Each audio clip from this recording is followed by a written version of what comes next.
कल में करता हूँ फिट होंगे बेहतरीन होंगे अपनी लाइफ अच्छे से एंजॉय करेंगे हम तीनों की तरह देवों के देव महादेव एपिसोड 129 पार्ट 1 है लाइक शेयर सब्सक्राइब कर दें स्ट्रेट चलते हैं वीडियो की तरफ इनका नाम है Rana Mohammad Ali Mohammad Sameer Khokhar Malik Shaklan Iqbal so guys let's start. आपने मेरी रक्षा का वचन दिया था और आज मेरे इस यज्ञ की रक्षा करके अपने वचन का पालन कीजिए श्री हरि। वचन अवश्य दिया था और मैं उसका पालन भी करूंगा। तुम्हारी रक्षा करूंगा मैं दक्ष, किंतु जब तक तुम स्वयं महादेव की शरण में नहीं जाओगे विनाश का ये तांडव चलता रहेगा, बढ़ता रहेगा।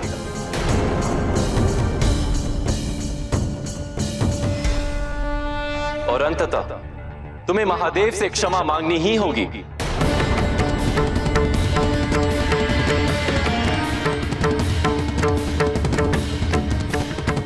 तो सृष्टि के विनाश तक की प्रतीक्षा क्यों कर रहे हो दक्ष? तुम्हारे इस विलंब से सृष्टि के चारों ओर त्राही त्राही मच रही है।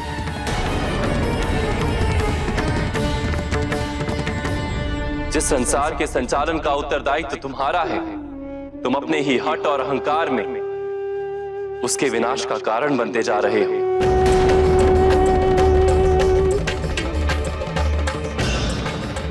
ये तुम्हारे धर्म और कर्तव्य के विरुद्ध है। आश्चर्य तो मुझे इस बात का है, जब सारे तथ्य तुम्हारे समक्ष हैं, फिर भी तुम उसे पहचानने से नकार रहे हो।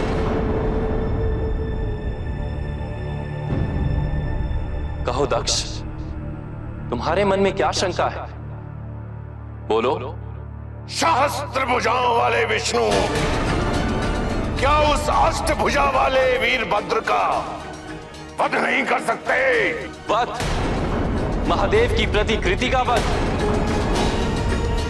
अहंकार ने तुम्हें मूर्ख बना दिया है दक्ष। प्रजापति, प्रजापति, प्रजापति, वीरभद्र और पास आ चुका है। उसने हमारे समस्त सैनिकों को पराजित कर दिया है।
मुझे इस धर्म संकट में न डालिए। आप महादेव के अत्यंत प्रिय हैं। जैसे महादेव हैं, वैसे ही आप। मैं आपसे युद्ध कैसे कर सकता हूं?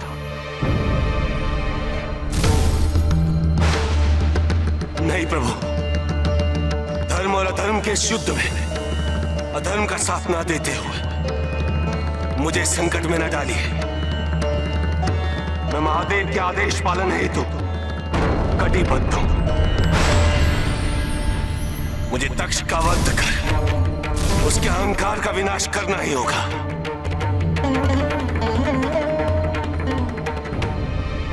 जिस प्रकार तुम कर्तव्यबद्ध हो वीरभद्र, उसी प्रकार दक्ष की रक्षा करने हेतु मैं वचनबद्ध हूं। मुझसे युद्ध करना जितना बड़ा संकट तुम्हारे लिए है, उतना ही भारी संकट मेरे लिए तुमसे युद्ध करना है। तुम निशंक होकर युद्ध करो और मुझे दक्ष की रक्षा करने का अवसर प्रदान कर अपने वचन की पूर्ति करने दो।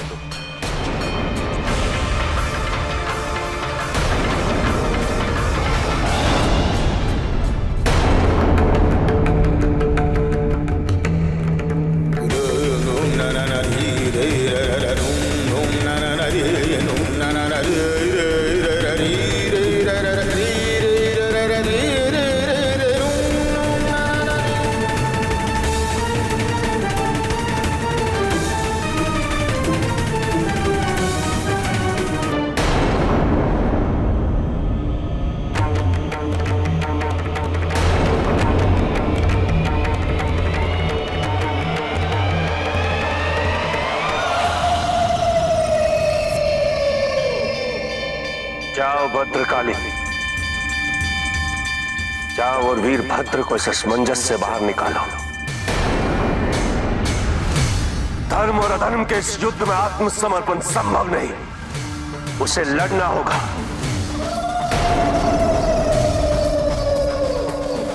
विष्णु अपने भक्त की रक्षा करने हेतु अधर्म का साथ देने के लिए विवश है और मैं अपनी अर्धांगिनी के अपमान और उसकी मृत्यु के प्रतिशोध के लिए अधर्म का विनाश करने हेतु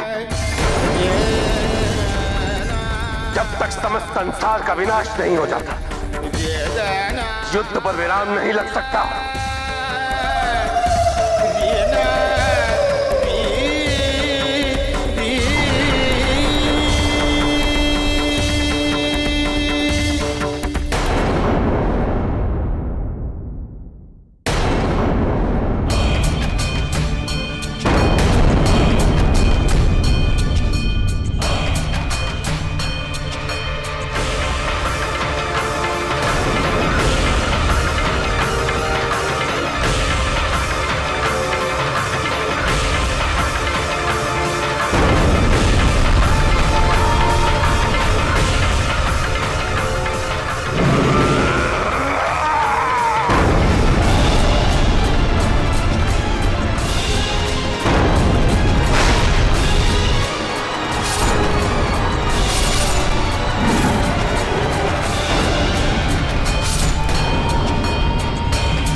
असंभव, अविश्वसनीय है।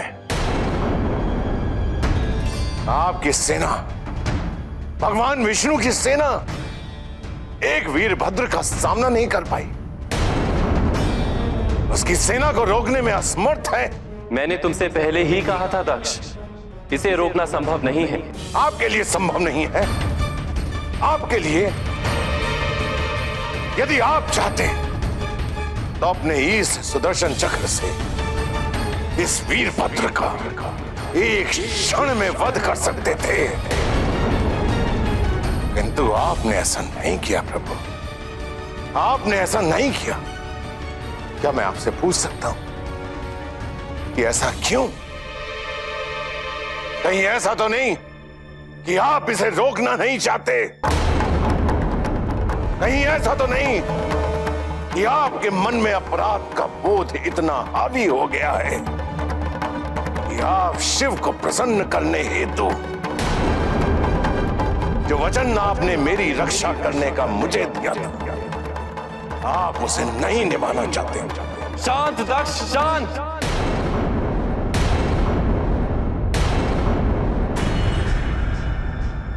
अपने आप को सबसे बड़ा ज्ञानी मानते हो, सबसे बड़ा विष्णु भक्त, और ये भी नहीं जानते कि ये सुदर्शन चक्र है क्या? तुम्हें लगता है सुदर्शन चक्र कोई अस्त्र है जिससे मैं जब चाहूं किसी का भी विनाश कर सकता? अरे मूर्ख, सुदर्शन चक्र मेरी कुंडलिनी शक्ति का प्रत्यक्षीकरण है। ठीक उसी प्रकार भद्रकाली और वीरभद्र शिव की ईदा, पिंगला, सुषमा आदि शक्ति का प्रत्यक्षीकरण है। तुम जानते हो, यदि मेरा सुदर्शन चक्र वीरभद्र या भद्रकाली से टकराया तो क्या होगा? इतनी भीषण ऊर्जा उत्पन्न होगी कि पृथ्वी तो क्या, संपूर्ण आकाश गंगा उसमें विध्वस्त हो जाएगी। सब कुछ नष्ट हो जाएगा, सब कुछ। और एक तुम्हारी मूर्ता के लिए मैं इस संसार का अंत कदापि नहीं होने दे सकता, कदापि नहीं। हां, मैं वचनबद्ध हूं, अवश्य हूं, किंतु केवल तुम्हारी रक्षा करने के लिए, तुम्हारे प्राणों की रक्षा करने के लिए नहीं। तुम्हारे समक्ष विकल्प केवल एक ही है, महादेव की शरण में जाओ, उनसे क्षमादान मांगो, नहीं तो तुम्हारा अंत निश्चित ही नहीं, निकट भी है। अहंकार को त्यागो दक्ष और महादेव के पास जाओ, जाओ। कदापि नहीं प्रभु, कदापि नहीं, क्षमादान कदापि नहीं।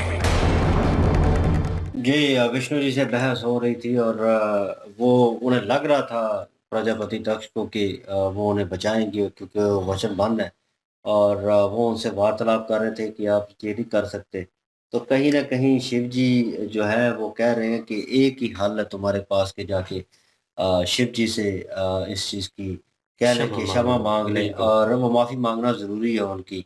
वो कह रहे हैं कि हाँ, मैं वचनबद्ध हूँ, मैं तुम्हारी हिफाजत करूँगा, लेकिन बात ये है कि मैं तो तुम्हारी हिफाजत कर लूँगा, तुम्हें बचा लूँगा, लेकिन जो पूरी धरती का विनाश होगा वो नहीं रुकेगा, क्योंकि वो क्या नाम है उनका, वीर वीर जो है, वीरभद्र, हाँ वीर वीरभद्र। वीरभद्र जो है वो नहीं रुकेगा, क्योंकि वो विनाश करते जाएंगे जब तक तुम्हारी मृत्यु नहीं होती। और इस चीज़ के ऊपर भी प्रजापति दक्ष जो है वो नहीं रुक रहा हो, उसे लग रहा है कि मैं भी यही सोच रहा था उस दौरान कि ये चाहेगा कि कहीं न कहीं विष्णु जी उस चीज़ को रोक के रखें। धरती का विनाश होता है तो हो जाए, उसे कोई परवाह नहीं है, लेकिन फिर भी विष्णु जी उसे कह रहे हैं कि ये होने वाला है और तुम इसे रोक सकते हो इस तरीके से शिव जी की उनसे क्षमा माँग के। लेकिन उसके उसी दौरान जो है उनका एक सेना जो है वो दौड़ता हुआ आया कि वो तो रोंते हुए हमारी फ़ौज को आगे आ रहे हैं और सारे सैनिक जो हैं उनको मार रहे हैं और जो आपके ख़ास थे और उनको मार दिया है। तो उसी दौरान जो है विष्णु जी भी वहाँ वहाँ से चले गए। मतलब कि उन्होंने भी सहायता की है, लेकिन वो वहाँ पे गए जहाँ पे वीरभद्र जो है वो लड़ाई कर रहे थे और युद्ध कर रहा था और मारे जा रहा था। उस दौरान विष्णु जी ने एक किस्म का हाथ का इशारा किया और अपनी फ़ौज जो है, अपनी सेना जो है, उसको प्रकट किया वहाँ पे और उनकी फ़ौज भी ताकतवर थी, लेकिन वीरभद्र जो है जिस तरीके से मार रहा था और उसी दौरान उन्होंने उनको कैप्चर कर लिया विष्णु जी ने और वचन बंद कर लिया और उनके सामने अब वो आ गए हैं तो वो उन्होंने कहा कि आप हट जाएं, मैं कैसे आपसे लड़ाई कर सकता हूँ। लेकिन उन्हें ये भी लगता है, शिव जी जो ऊपर हैं उनको लगता है कि अब धर्म और अधर्म की जो है वो जंग शुरू हो चुकी है और उन्होंने लेफ्ट साइड की चोटी जो है अपने बाल जो है वहाँ से बाल निकाले और क्या नाम है उनका, भद्रकाली। भद्रकाली जो है उनको प्रकट किया और उनको, मुझे लगता है ये जो वीरभद्र और भद्रकाली जो है वो हस्बैंड वाइफ ही है मुझे लगता है, और क्योंकि राइट साइड से उन्होंने निकाला था उनको वीरभद्र को और लेफ्ट साइड से इनको निकाला है। तो बहरहाल ये मेरी अपनी क्या सराही है, खैर वो आप बता सकते हैं कमेंट सेक्शन में। और रूप ही है मेरे ख्याल में, रूप ही ये वो- शिव जी के रूप ही हैं, भद्रकाली भी और वीरभद्र भी। हाँ, वो कैद हो चुके थे ना, जो वीरभद्र हैं, विष्णु जी ने वो पता है उनको बांध दिया है शक्ति से। तो वो विष्णु जी से ये कह रहे थे जो वीरभद्र हैं कि मैं आपके साथ युद्ध नहीं कर सकता और आप मुझे रोकने का प्रयास ना करें, क्योंकि आप बहुत ज्यादा जो शिव जी हैं उनके करीब हैं, उनके प्यारे हैं, तो इसलिए। तो विष्णु जी ने यहाँ पे कहा कि जैसे आपके लिए ये मुश्किल है ना, कि मेरे साथ युद्ध करना मेरे लिए भी उतना ही मुश्किल है, क्योंकि वो प्रजापति दक्ष जब उनको कह लें कि एक चिढ़ा रहे थे कि वो जैसे खुद हैं, वो तो एक मनुष्य है ना, प्रजापति दक्ष है। तो अब विष्णु जी उस बहकावे में तो नहीं आ सकते ना, जैसे उनको कह रहे थे कि आपसे तो बड़ा कोई ताकतवर है नहीं, आपकी इतनी भुजाएं और आप जो है वीरभद्र का वध नहीं कर सकते। आपके हाथ में जो सुदर्शन चक्र है, अगर आप चाहें तो एक ही लम्हे में उसका वध कर सकते हैं। उन्होंने कहा कि तुम मूर्ख हो चुके हो, तुम्हें पता नहीं है सुदर्शन चक्र जो है इसका मतलब क्या है, ये क्या चीज है। ये जिस तरह से ये मेरे पास है, जिस तरह से इसका निजाम है, अगर ये टकराया वीरभद्र से तो पूरी सृष्टि जो है ना उसका विनाश हो महादेव जी जाएगा। के मेरे ख्याल में इस तरह हाँ से कोई ब्रह्मस्त्र है, कोई पास उनके भी है। हाँ तो दोनों अगर आपस में टकराएंगे तो फिर जो है वो खत्म हो जाएगी, ये सृष्टि सारी हो बिल्कुल। तो उन्होंने विनाश कहा, हो जाएगा। हाँ उन्होंने कहा मैंने तुम्हें वचन दिया हुआ है तुम्हारी रक्षा करने के लिए, ये नहीं कहा कि तुम्हारे प्राण बचाऊंगा। तुम्हारे प्राण जो है मैं नहीं बचा सकता, तुम्हारे पास सिर्फ एक ही रास्ता है, वो ये कि शिव जी से जाकर माफी मांग लो। लेकिन वो जो है वो अपनी जिद पे अड़ा हुआ है। प्रजापति दक्ष जो है वो कह रहा है कि नहीं, मैंने नहीं क्षमा मांगनी, और आप जो है वो ऐसे कर रहे हैं वैसे कर रहे हैं, मतलब विष्णु जी का भी जो है अपमान करना शुरू कर दिया बीच में। तो लेकिन विष्णु जी ने जो है फिर चुप करवाया और फिर जो है उनको उसको समझाया भी, लेकिन वो समझ ही नहीं रहा। वो कहता है कि मैं नहीं मांगूंगा माफी। और वही बात के वीरभद्र जो है वो बंद गए थे, और उसके बाद जो है भद्रकाली का जो है रूप वो भेजा, और उन्होंने जो है वो उसमें जो है वीरभद्र में प्रस्थान किया, और उसके बाद जो है उनमें वही क्रोध वही गुस्सा दोबारा आ गया, और उन्होंने सारा कुछ तोड़ने लग गए फिर से। तो उधर इतने में जो है वो दक्ष भी आ चुका था, लेकिन दक्ष को जो है वो सारे समझा रहे हैं, सारे जो है वो प्रयास कर रहे हैं कि महादेव जी जाके क्षमा मांग लो तो सारा कुछ ठीक हो जाएगा, नहीं तो सृष्टि खत्म हो जाएगी, और तुम्हारे चक्कर में पूरी सृष्टि को खत्म तो नहीं करवा सकते, विष्णु जी कह रहे थे। तो अभी बहरहाल आगे देखते हैं कि अब माफी मांगते हैं या फिर मरेंगे वीरभद्र से, या क्या होता है, ये तो आगे ही पता चलेगा अब। बिल्कुल जी, और नेक्स्ट पार्ट पे चलते हैं। लाइक शेयर सब्सक्राइब कर दीजिएगा। इंशाल्लाह मिलते हैं नेक्स्ट वीडियो में। अपना ख्याल रखिएगा, दुआ में याद रखिएगा। तब तक के लिए अल्लाह अल्लाह हाफिज, हाफिज। पीस।